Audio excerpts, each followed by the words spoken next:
नमस्कार मित्रांनो, सुस्वागतम. घरोघरी मातीच्या चुली या मालिकेच्या आजच्या भागामध्ये अगदी मनपूर्वक मी तुमचं स्वागत करते. आजच्या भागामध्ये आता जानकीला एक जबर धक्का बसलेला असतो, कारण आता इतकी आनंदाची बातमी आहे तरीसुद्धा सौमित्राने त्यांना आता म्हणजे प्रॉमिस केलेलं आहे की कोणाला काही सांगायचं नाही.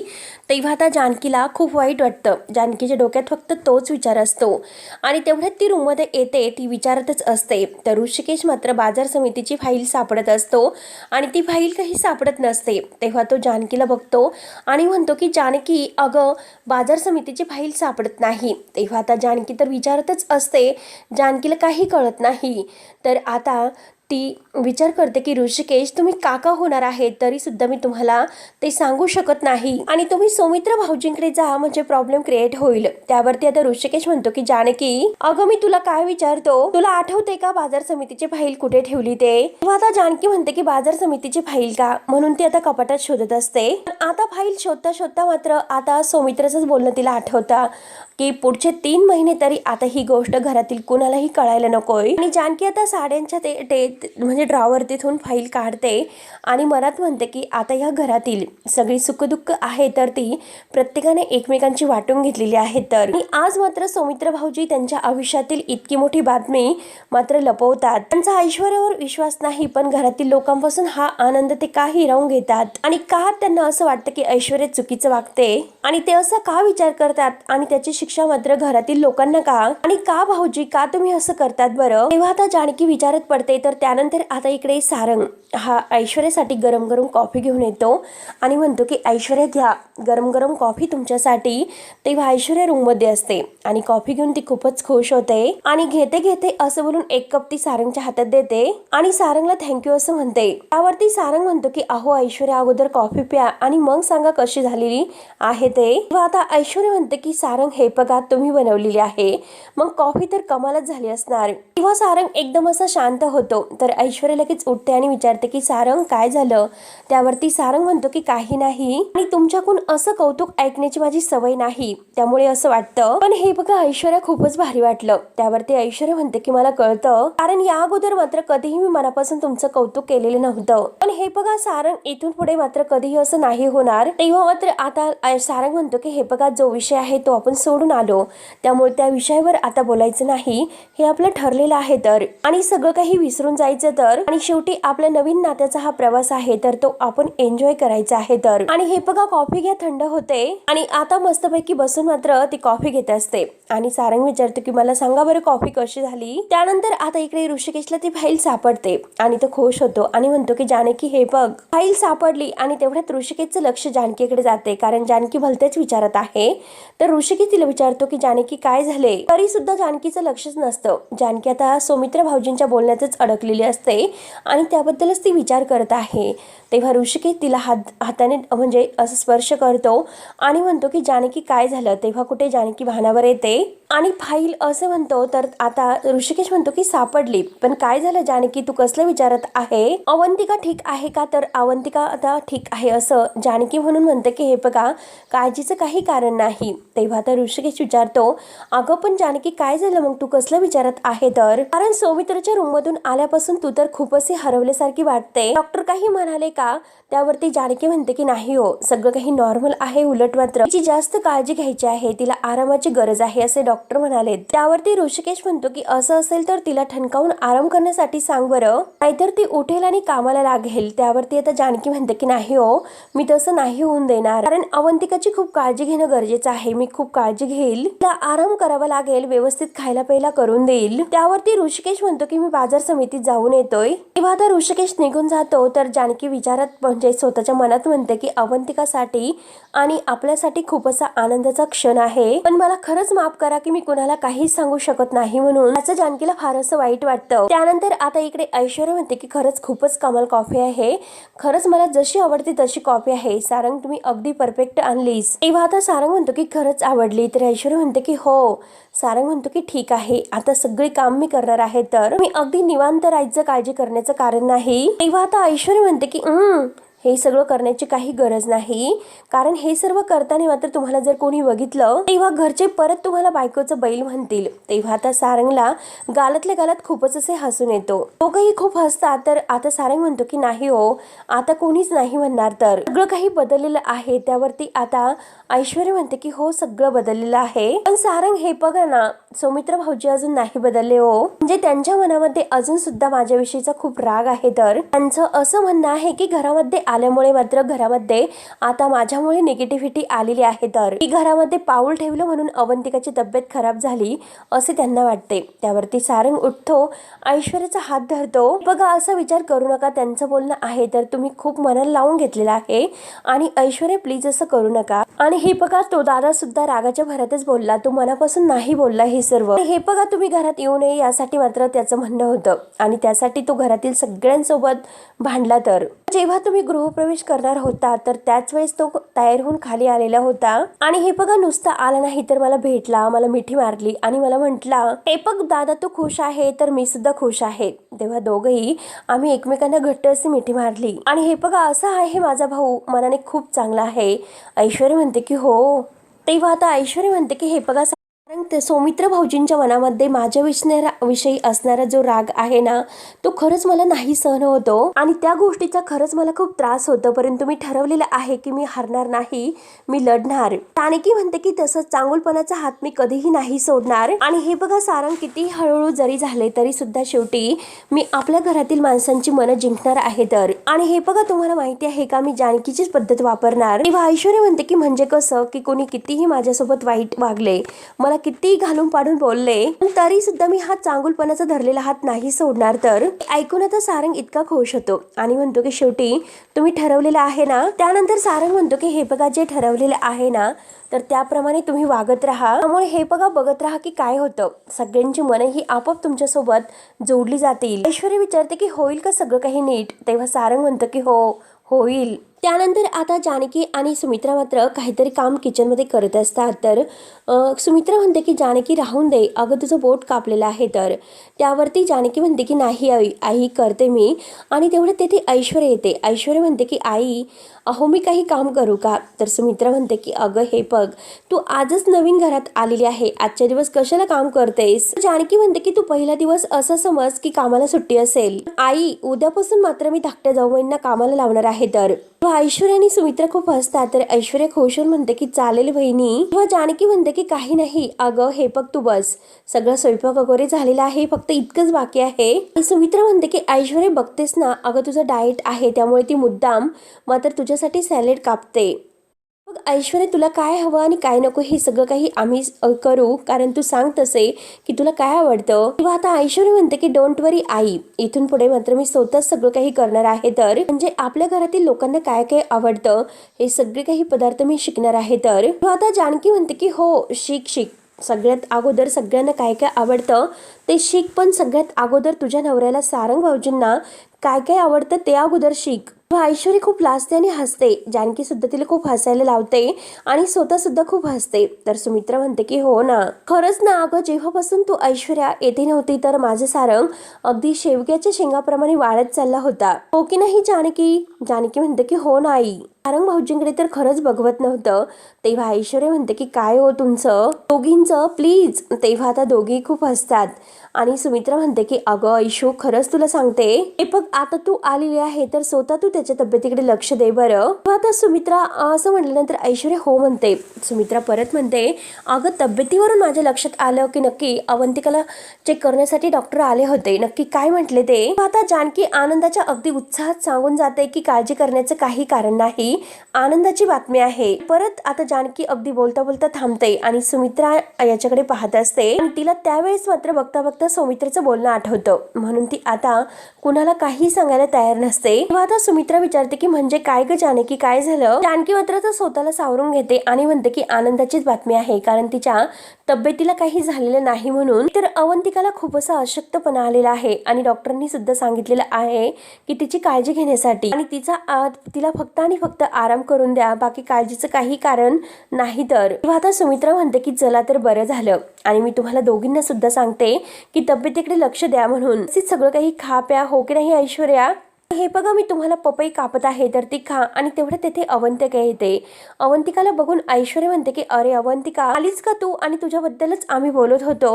अवंतिका विचारते की माझ्याबद्दल काय. तर आता ऐश्वर्या म्हणते की अगं तुझ्या तब्येतीबद्दल. अवंतिका तू आता कशी आहे, बरी आहेस ना. तेव्हा अवंतिका म्हणते की हो मी ठीक आहे. तेव्हा अवंतिका ती पपईचं अगदी वाटी घेते आणि म्हणते की आईने जस्ट कट केलेली आहे, आता खा तू पपई. पपई म्हटल्यानंतर आता अवंतिका आणि जानकी यांना दोघींना धक्काच बसतो. त्या दोघी एकमेकांकडे बघतात.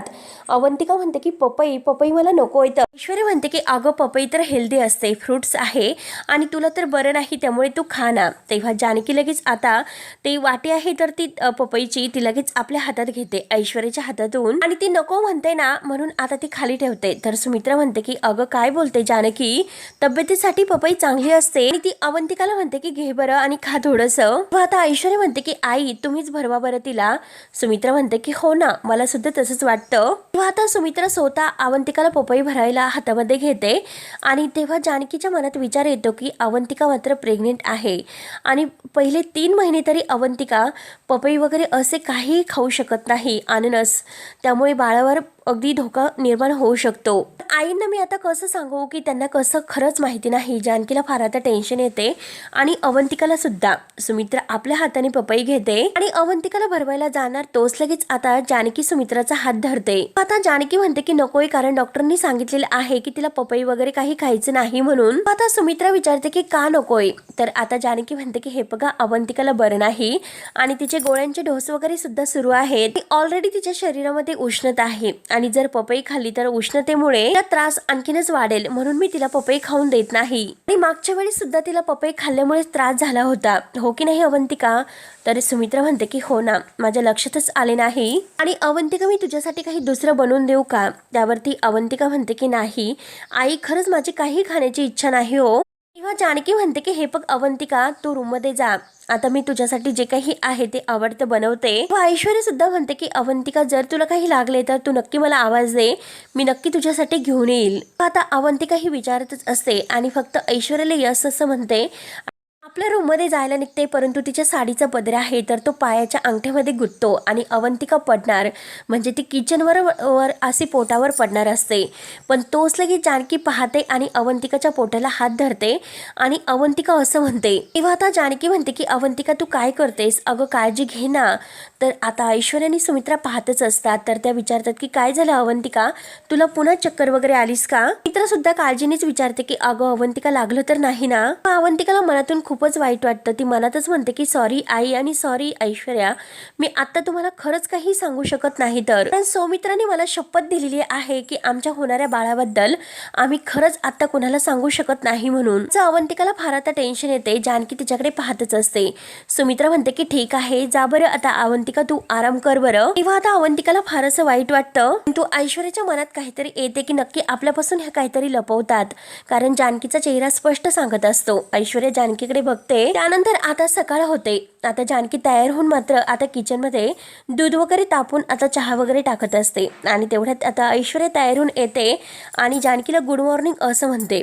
आता दोघी एकमेकांना गुड मॉर्निंग बोलतात आणि ऐश्वर्या म्हणते की बोल ना काय करायचं आहे ते मला सांग. जानकी म्हणते की अगं ऐश्वर्या ब्रेकफास्ट रेडी आहे, चल तू खाऊन घे, आणि तू जर खाल्लं नाही तर सारंग भाऊजींनी सुद्धा काही खाल्लेलं नाही तर हे बघ दोघांना वाढून घे. आणि तिच्या हातामध्ये ताट वगैरे देते. ऐश्वर्या म्हणते की म्हणजे मी उठण्या अगोदर सगळं काही तू उरकून घेतलं होतं का जानकी. आता जानकी म्हणते की हो सगळं काही उरकलं होतं, कारण इतक्या वर्षाची सवय आहे ना मला. आता ऐश्वर्या म्हणते की हे बघ काही हरकत नाही, पण उद्यापासून मात्र मी लवकर उठेल. कुणाला काय आवडतं आणि कुणाला काय नाही आवडत सगळ्याचा विचार मात्र मी डोक्यामध्ये ठेवेल आणि माझ्याकडून मात्र काही गडबड नाही होणार. तर त्यावर जानकी म्हणते की अगं हे सगळ्याचं दडपण घेऊ नको ऐश्वर्या, तू जशी आहे तशीच राहा. हे बघ तुला जर लवकर उठावंसं वाटतं तर तू उठ लवकर. तुला असं वाटत असेल की कोणासाठी स्पेशल काहीतरी बनवायचं आहे तर तू बनव. हे बघ हे मात्र असं ओझं असल्यासारखं वाटून घेऊ नकोस. आणि हे बघ तू जशी आहेस तसंच मात्र तुला सगळ्यांनी स्वीकारायला हवं. हे बघ तू बदलू नकोस. आणि हे बघ तुला काही जमत नाही, तू काही केलं नाही, कुणासाठी काहीतरी केलंच पाहिजे, अमुकच केलं पाहिजे तमुकच केलं पाहिजे. तेव्हा तू आधी अगोदर अशी होती, नंतर तशी वागलीस आणि तुला मात्र कोणी काही बोलणार नाही, त्यामुळे तू जरा रिलॅक्स हो. त्यावरती आता ऐश्वर्या म्हणते की तरी सुद्धा माझ्या ह्या जुन्या सवयी आहे तर ते मी चेंज करायला हव्यात. तेव्हा आता जानकी म्हणते की हो ना, तू अगदी बरोबर बोलली, कारण चांगल्यासाठी ज्या सवयी आहे तर त्या बदल करणे आणि हे तर खरंच कौतुकास्पद आहे.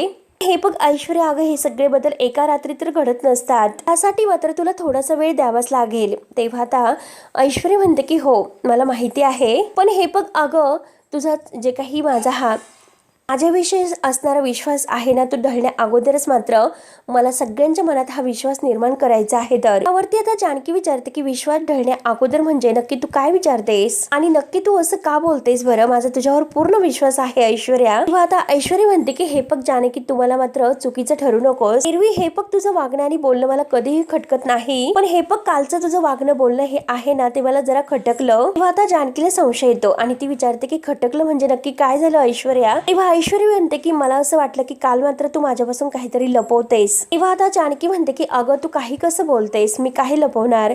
जानकीला आता काय सांगावं तेच काही कळत नसतं, ते अगदी गोंधळून जाते. आणि आता जानकी स्पष्टपणे ऐश्वर्या म्हणते मी खरंच काही लपवत नाही.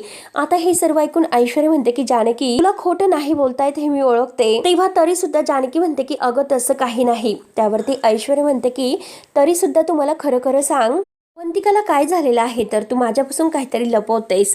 आणि तेवढ्याच सौमित्र आणि ऋषिकेत तेथे येतात आणि आता ऐश्वर्याचं हे बोलणं ऐकून सौमित्र लगेच म्हणतो की तिला काही झालेलं नाही आणि ती बरी आहे आता. आणि हे बघ वहिनी, तुझ्या लक्षात असेलच, आणि जेव्हा तू तिला फ्रुट्स देशील खाण्यासाठी तर त्यात पपई नसेल म्हणून. आणि मी तुम्हाला एकदा सांगतो की तिला कोणीही जबरदस्तीने पपई खाऊ नाही घालणार. तर असे ऐश्वर्याकडे रागाने बघत तो म्हणतो. आता ऋषिकेश त्याच्या मनात सुद्धा आता येते, कारण त्याच्या समोर सौमित्र हे सर्व बोलत आहे आणि तो काही बोलत असेल असं त्याला सुद्धा वाटतं. त्यावरती आता ऐश्वर्या म्हणते की एक मिनिट, मला कोणी सांगेल की अवंतिकाला काय झालेलं आहे ते बरी आहे ना? तेव्हा आता लगेच जानकी तिच्या हातावर हात ठेवते आणि म्हणते की अवंतिकाला काही झालेलं नाही, ती बरी आहे आणि तिचे डोस सुरू आहे. तर तिला फक्त आराम करण्यासाठी सांगितलेलं आहे एवढंच, आणि डॉक्टरांनी आपल्याला सांगितले, त्यामुळे आपण फक्त ते फॉलोअप करायचं, जास्त प्रश्न विचारायचे नाही कशाला हो की नाही. आणि सौमित्रला म्हणते की भाऊजी तुम्ही काही काळजी करू नका, तुमच्या अवंतिकाची मी काळजी घेईलच. आणि सौमित्र भाऊजी आणि ऋषिकेश या दोघांचे टिफिन पॅक करून ती त्यांच्या हातात आणून देते आणि वेळेत लंच करा असं म्हणते. तर दोघेही आता येतो आम्ही असं बोलून निघून जातात. तेव्हा आता ऐश्वर्या जानकीकडे बघते आणि जानकी ऐश्वर्याकडे.